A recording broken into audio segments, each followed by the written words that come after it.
मात्र कुछ ही घंटे के बाद आपका बोर्ड एग्जाम कंडक्ट कराया जाएगा इकोनॉमिक्स एंड अर्थशास्त्र का। और इस वीडियो के अंतर्गत जितने सारे क्वेश्चंस को हम लोग सॉल्व करेंगे, ये सभी क्वेश्चंस आपका टॉप लेवल का क्वेश्चन है, बार बार पूछा जा चुका क्वेश्चन है बोर्ड एग्जाम में, इसलिए सभी क्वेश्चंस को कवर करेंगे। वीडियो को शुरू से लेकर लास्ट तक देखना है और अपने दोस्तों में प्लीज एक बार जम करके शेयर कर देंगे, क्योंकि टाइम जो है काफी लिमिट में है, काफी कम टाइम बचा हुआ है। और सबसे फर्स्ट क्वेश्चन आपका स्क्रीन पर, सभी क्वेश्चन को कमेंट करते हुए चलना है और आपको कवर कराया गया, यहाँ आपको क्या हो रहा है, प्रैक्टिस हो रहा है। ठीक है, सबसे फर्स्ट क्वेश्चन पूछा गया कि भुगतान संतुलन में असमानता का कारण जो है क्या होता है? प्राकृतिक कारण, आर्थिक कारण, राजनीतिक कारण। बिल्कुल तीनों कारण होता है, तीनों कारण होता है भुगतान संतुलन में असमानता का। ऑप्शन आपका डी बिल्कुल राइट हो जाएंगे फर्स्ट नंबर क्वेश्चन का। सेकंड नंबर क्वेश्चन पूछा गया कि व्यापार संतुलन का अर्थ होता है क्या होता है? तो वस्तुओं के निर्यात और आयात, यानी वस्तुओं के निर्यात आयात में व्यापार संतुलन का अर्थ होता है कितना वस्तु का आयात और निर्यात होता है, उसी में जो बैलेंस होती है उसको क्या बोलते हैं? ट्रेड बैलेंस, यानी व्यापार संतुलन बोलते हैं। ऑप्शन भी आपका राइट आंसर हो जाएगा। नेक्स्ट देखिए पूछा गया, काफी सिंपल है कि व्यापार क्षेत्र में कौन सी मदें शामिल होती है?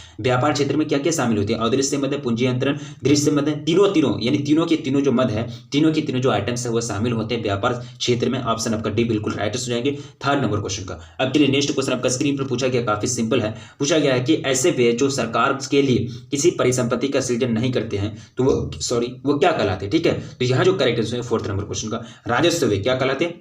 राजस्व व्यय 2018 में पूछा जा चुका क्वेश्चन है। ऑप्शन आपका ए बिल्कुल राइट हो जाएंगे फोर्थ नंबर क्वेश्चन का। ठीक है, अब चलिए क्वेश्चन पूछा गया कि निम्न में से कौन राजकोषीय घाटे से होने वाला खतरा है? तो यहाँ जो राइट आंसर हो जाएंगे सफेदीकारी दबाव, यानी ऑप्शन आपका बी बिल्कुल करेक्ट आंसर हो जाएंगे। नेक्स्ट देखिए पूछा गया, काफी सिंपल और आसान क्वेश्चन है कि आर्थिक समस्या उत्पन्न होने के प्रमुख कारण हैं, कौन से कारण है? तो यहाँ जो कारण हो जाएंगे आपका असीमित आवश्यकता, दुर्लभ साधन, चुनाव की समस्या, बिल्कुल इनमें से सभी, ऑल ऑफ दिस। अब चलिए नेक्स्ट क्वेश्चन पूछा गया, काफी सिंपल और आसान है। पूछा गया है कि उत्पादन संभावना वक्र की निम्नलिखित में कौन सी विशेषताएं होती? प्रमुख विशेषता। ठीक है, तो प्रमुख विशेषता तो आपको दिया गया है, उत्पादन संभावना वक्र बाएं से दाएं नीचे की ओर गिरता है, बिल्कुल सही है। उत्पादन संभावना वक्र मूल बिंदु की ओर उन्नत होता है, बिल्कुल सही है। प्रमुख विशेषता दोनों है, ऑप्शन आपका दोनों सही, राइट आंसर हो जाएंगे सी करेक्ट आंसर हो जाएंगे सेवेंथ नंबर क्वेश्चन का। अब नेक्स्ट क्वेश्चन देखिए पूछा गया, काफी सिंपल और आसान क्वेश्चन है कि उत्पादन संभावना वक्र का जो ढाल होता है, जो स्लोप होता है, ये क्या होता है? ये होता है ऋणात्मक होता है, नेगेटिव या फिर धनात्मक यानी पॉजिटिव, या फिर ऊपर से बाएं, ये जो होता है ना, ये होता है आपका ऋणात्मक नेगेटिव होता है। 2019 में पूछा जा चुका क्वेश्चन है।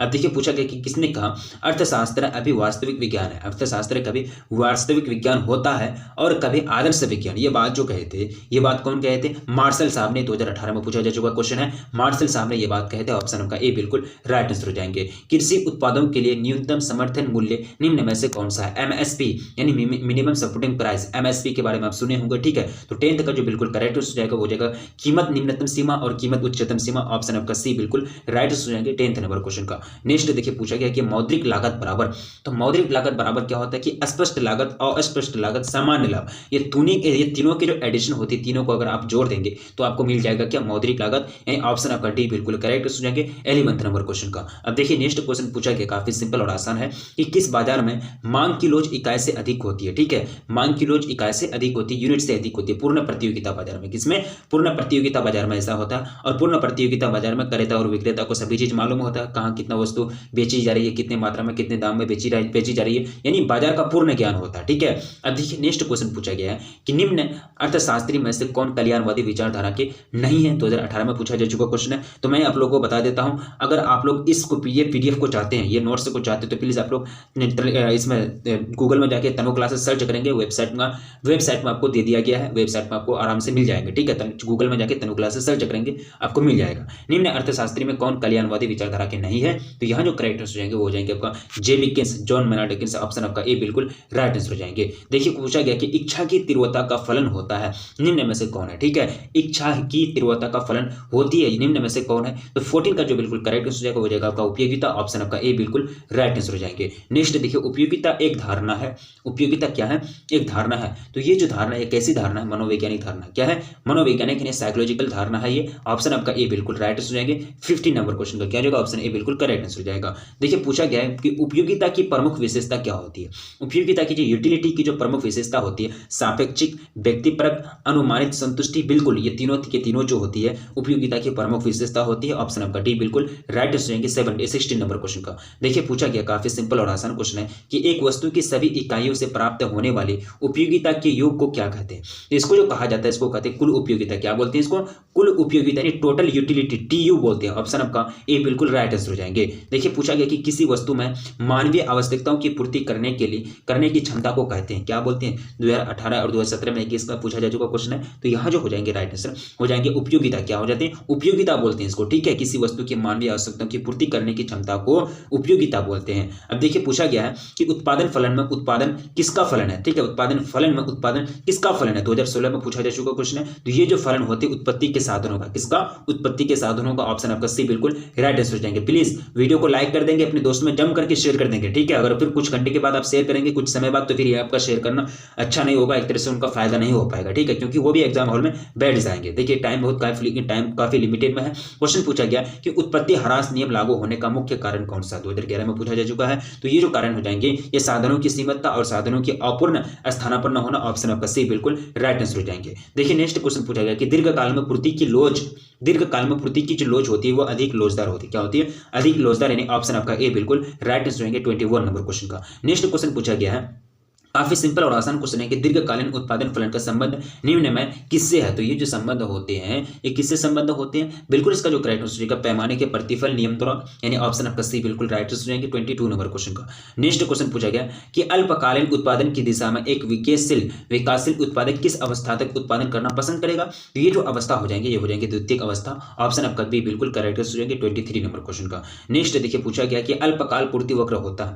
तो अल्पकाल का जो पूर्ति वक्र होता है कम लोचदार होता है। क्या होता है? कम लोचदार। ऑप्शन आपका ए बिल्कुल करेक्ट आंसर हो जाएंगे 24 नंबर क्वेश्चन का। नेक्स्ट देखिए पूछा गया कि दीर्घकाल पूर्ति वक्र होता है। तो दीर्घकाल का जो पूर्ति वक्र होता है ये होता है अत्यधिक लोचदार। ऑप्शन आपका ए बिल्कुल राइट आंसर हो जाएंगे। दीर्घकाल अत्यधिक लोचदार है ना।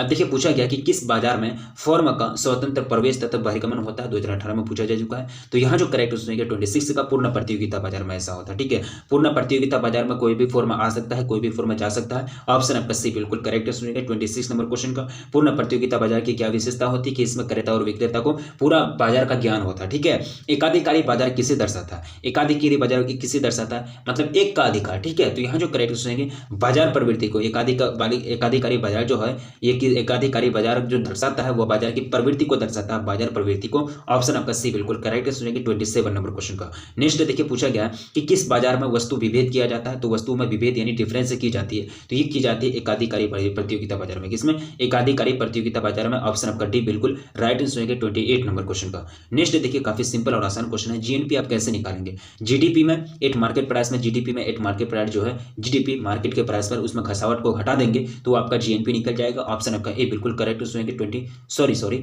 यहाँ जो हो जाएगा जीएनपी निकालना है ना, जीएनपी एट मार्केट प्राइस। तो GDP at market price plus कर देंगे विदेशों से शुद्ध साधन आए, यानी ऑप्शन आपका बी बिल्कुल करेक्ट होंगे 29 नंबर क्वेश्चन का। देखिए पूछा गया कि सत्य है, मतलब क्या सत्य है? गलत, ये 3 गलत है और 1 सत्य है, चूज करके निकालिए 30 नंबर क्वेश्चन में। यहाँ जो सत्य दिया गया एनएनपी बराबर जीएनपी घटा गिरावट, ये बात तो है बिल्कुल सही है। ऑप्शन आपका सी बिल्कुल करेक्ट सुनेंगे और सी वाला जो फॉर्मूला है राइट है। अब देखिए नेक्स्ट क्वेश्चन पूछा गया, काफी सिंपल और आसान क्वेश्चन है, विदेशों से शुद्ध साधन आय हो सकती है? तो बिल्कुल इसका जो करेक्ट आंसर हो जाएगा आपका धनात्मक और ऋणात्मक दोनों हो सकती है। ऑप्शन आपका सी बिल्कुल राइट आंसर हो जाएंगे। नेक्स्ट देखिए पूछा गया कि 1 वर्ष की अवधि में उत्पादित अंतिम वस्तुओं और सेवाओं का बाजार मूल्य प्लस विदेशों से प्राप्त शुद्ध साधन आय घटा घिसावट या पूंजी उपभोग है।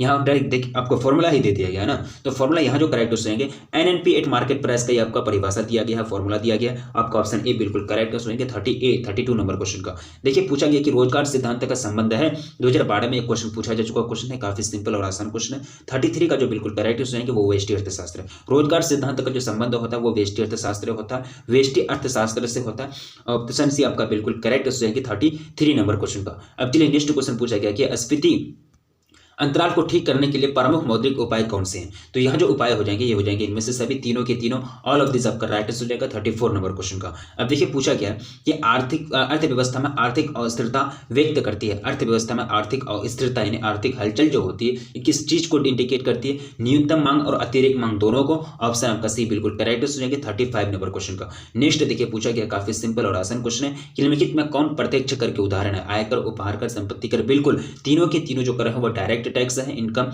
यानी प्रत्यक्ष कर है। ऑप्शन आपका डी बिल्कुल राइट सुनेंगे 36 नंबर क्वेश्चन का। 37 में पूछा गया कि निम्नलिखित में अप्रत्यक्ष कर कौन है। 2015 में ये क्वेश्चन पूछा जा चुका है कि बिक्री कर जो है वो क्या है, अप्रत्यक्ष कर है, उत्पादन कर, मनोरंजन कर, बिल्कुल तीनों के तीनों जो कर है वो क्या है, अप्रत्यक्ष कर है, इनडायरेक्ट टैक्स है। ऑप्शन आपका डी बिल्कुल करेक्ट सुनेंगे 37 नंबर क्वेश्चन का। नेक्स्ट क्वेश्चन की ओर बढ़ा जाए। क्वेश्चन सिंपल और आसान है। पूछा गया कि न्यून मांग को ठीक करने के अन्य उपायों में निम्न में कौन है। ठीक है, अन्य उपाय, न्यून मांग को आपको ठीक करना है, इसको सही वे में लाना है। ठीक है, तो तीनों उपाय के द्वारा क्या किया जा सकता है कि न्यून मांग को ठीक किया जा सकता है, उसको एक तरह से एडजस्ट किया जा सकता है। ठीक है, ये तीनों मेथड, आय भट्टा निर्यात नीति, उसके बाद समर्थन मूल्य नीति, उसके बाद मजदूरी नीति, ऑल ऑफ दिस आपका राइट आंसर हो जाएंगे। इनमें से सभी ऑप्शन डी करेक्ट आंसर हो जाएंगे। देखिए पूछा गया कि मुद्रा के कार्य में सम्मिलित है, तो मुद्रा के जो कार्य होते हैं वो क्या होते हैं, तो वो जो कार्य होते हैं मूल्य निर्धारण करना, बिल्कुल ये मुद्रा का कार्य है। विनिमय का माध्यम प्रस्तुत करना, बिल्कुल ये इनमें मूल्य संचित करना, बिल्कुल यानी तीनों के तीनों जो फंक्शन है वो मुद्रा का फंक्शन है, मनी का फंक्शन है। ऑप्शन नंबर डी बिल्कुल करेक्ट आंसर हो जाएंगे 39 नंबर क्वेश्चन का।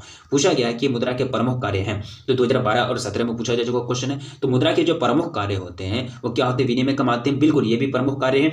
मूल्य का संचय, बिल्कुल, उसके बाद मूल्य का मापन, हाँ तीनों के तीनों जो कार्य है वो मुद्रा के प्रमुख कार्य है, यानी मेन फंक्शन ऑफ मनी, यानी ऑप्शन आपका डी बिल्कुल करेक्ट हो जाएंगे 40 नंबर क्वेश्चन का। नेक्स्ट देखिए आपको पूछा गया काफी सिंपल और आसान क्वेश्चन है कि साख नियंत्रण के प्रमुख उद्देश्य निम्नलिखित में से कौन से हैं। तो साख नियंत्रण का जो मेन एम होता है वो होता है कीमत स्थिरता स्थापित करना, बिल्कुल ये भी प्रमुख उद्देश्य है। विदेशी विनिमय दर में स्थिरता लाना, उत्पादन एवं रोजगार वृद्धि के उपाय करना, बिल्कुल आपका ऑप्शन डी बिल्कुल राइट हो जाएंगे 41 नंबर क्वेश्चन का। पूछा गया है काफी सिंपल है, निम्नलिखित में कौन सा कथन सही है, मतलब 3 कथन गलत है और 1 कथन सही है, वो आपको चूज करके निकालना है। तो यहाँ जो गलत है सही हो जाएंगे। बैंक दर वह दर है जिस पर केंद्रीय बैंक देश के व्यापारिक बैंकों को ऋण देने को तैयार होता है, बिल्कुल ये भी बात सही है। बैंक दर एवं ब्याज दर दोनों में अंतर होता है, बिल्कुल सही होता है। बैंक दर और ब्याज दर में डिफरेंस होता है। बैंक दर केंद्रीय बैंक की पुनः कटौती दर है, बिल्कुल ऑप्शन आपका डी बिल्कुल करेक्ट हो जाएंगे। तीनों के तीनों जो स्टेटमेंट है बिल्कुल सही है, ऑप्शन आपका डी राइट आंसर हो जाएगा 42 नंबर क्वेश्चन का। पूछा गया है कि निम्नलिखित में कौन सा साख नियंत्रण के परिमाणात्मक उपाय नहीं है, तो यहाँ जो करेक्ट हो जाएंगे वो हो जाएंगे आपका नैतिक दबाव। नैतिक दबाव, किसी पर आप मोरल प्रेशर नहीं डाल सकते हैं, मोरल आपका नैतिक दबाव नहीं डाल सकते हैं, ऑप्शन आपका बी बिल्कुल राइट आंसर हो जाएंगे। पूंजी प्राप्तियों के प्रमुख घटक कौन से हैं, ठीक है, तो पूंजी प्राप्ति के जो प्रमुख घटक हैं, ऋणों की वसूली, ऋण एवं उधार, सार्वजनिक उद्यमों के अंश पत्रों का विनिवेश, ऑप्शन आपका डी बिल्कुल करेक्ट हो जाएंगे 44 नंबर क्वेश्चन का। क्या हो जाएगा, ऑप्शन डी बिल्कुल राइट आंसर हो जाएगा। पूर्ति के विस्तार का अर्थ क्या होता है, पूर्ति के विस्तार का मतलब होता है वो क्या होता है कि कीमत, उसी कीमत पर अधिक पूर्ति अथवा कम कीमत पर उतनी ही पूर्ति, उसके बाद वस्तु की ऊंचाई कीमत पर उनकी अधिक पूर्ति, ठीक है, यानी ऑप्शन आपका सी बिल्कुल करेक्ट हो जाएंगे। वस्तु की ऊंची कीमत पर उसकी अधिक पूर्ति, दोनों को इंडिकेट करता है पूर्ति का विस्तार यानी सप्लाई का विस्तार, ठीक है, ऑप्शन आपका सी बिल्कुल करेक्ट हो जाएंगे 45 नंबर क्वेश्चन का। नेक्स्ट क्वेश्चन देखिए काफी सिंपल और आसान क्वेश्चन है, कुछ ही घंटे बचे हुए, फिर मैं बोल रहा हूँ प्लीज अपने दोस्तों में जम करके शेयर कर देंगे। वीडियो को अभी तक बहुत सारे लोग लाइक नहीं किए तो प्लीज वीडियो को लाइक कर देंगे। चलिए नेक्स्ट क्वेश्चन पूछा गया कि पूर्ति वक्र का संचलन है, तो पूर्ति वक्र का जो संचलन होता है वो होता है कीमत परिवर्तन के कारण। क्या होता है, कीमत परिवर्तन के कारण, ऑप्शन आपका ए बिल्कुल राइट सुनेंगे 46 नंबर क्वेश्चन का। पूछा गया है कि किस बाजार में वस्तु की कीमत उत्पादन के सभी स्तर पर सदैव स्थिर होती है, तो यहाँ जो राइट आंसर हो जाएगा वो हो जाएगा आपका पूर्ण प्रतियोगिता। किसमें,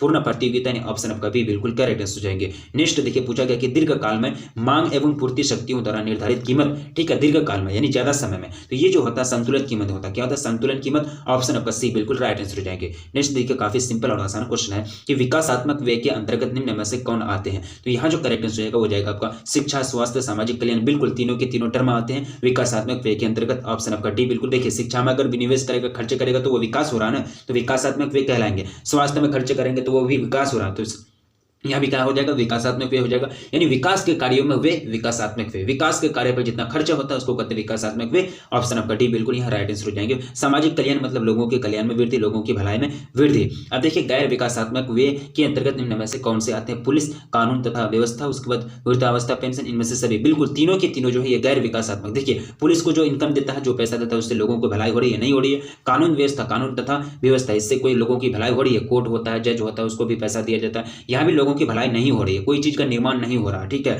इनमें से सभी, वृद्धा पेंशन, ये भी हो जाएंगे आपका गैर विकासात्मक व्यय, ऑप्शन आपका डी बिल्कुल करेक्ट हो जाएंगे 50 नंबर क्वेश्चन का।